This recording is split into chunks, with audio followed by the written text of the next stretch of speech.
Hi, good afternoon, doctor. So, myself Clara here. So, Smita doctor, I have few questions from my end and from women's end too. So nowadays, we are facing this PCOD and PCOS problems, right? So, I want to know whether these both are same or any difference are there, because nowadays it's very huge problem for the women's and all. So, can you clarify on that, please? PCOD, that is polycystic ovarian disease or polycystic ovarian syndrome, is generally a very common problem that we come across in a clinical practice. The number of cases, in fact, are increasing year by year. Okay. So, 30 to 40 years back, if you see, the number of cases that were there was much lesser than what it is now. Okay. And in fact, now, in urban population, the cases are more. So, it is 2 women out of 10 are getting diagnosed with PCOS. That is a statistical study. Okay. Now, to understand the disease, we can analyze it word by word. Polycystic ovaries, that is, poly means many. Cystic means sac containing fluid. So there are many such small sacs containing fluid present in ovaries. Ovaries are actually the functional, it is a reproductive organ in women which are responsible for formation of ovum. They are actually 2 in number in the right and left. So what happens is, in every menstrual cycle, there is the primary oocyte matures to release the ovum. The primary oocyte matures to form ovum and it gets released by around 12 to 14 days. So that is in a 28-day cycle. So this process is known as ovulation. Okay. So before this ovulation, there are certain hormonal changes happening, and after ovulation also there are certain changes happening. This is what happens in a normal menstrual cycle. But in a PCOS, what happens is this ovulation and the subsequent hormonal changes are altered.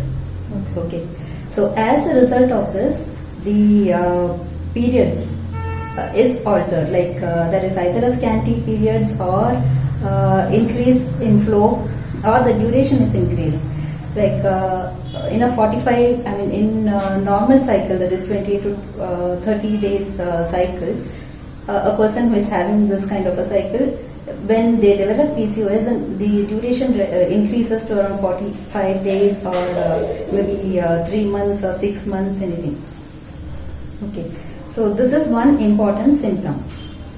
Then yet another important symptom is that especially married women come to us complaining of infertility, that is unable to conceive. Okay. So when these kind of symptoms pertaining to the ovaries are present, then the disease is termed as polycystic ovarian disease. Okay. And apart from these 2 symptoms, yet another important symptom is obesity, overweight. Particularly, there is an increase in the weight in the upper part of the body, generally termed as central obesity, and the abdominal circumference keeps increasing. So, apart from that, yet another very important symptom is the hirsutism, that is male pattern hair growth, especially in cheeks and chest. Even the body hair becomes a little thicker. Okay.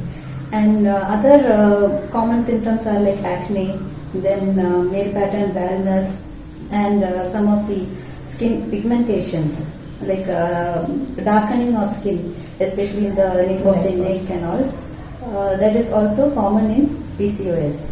So when these kind of cluster of symptoms are present in such a way that it is not only dependent on the ovaries or uterus, whereas the other systems of the body is also included, it is termed as polycystic ovarian syndrome.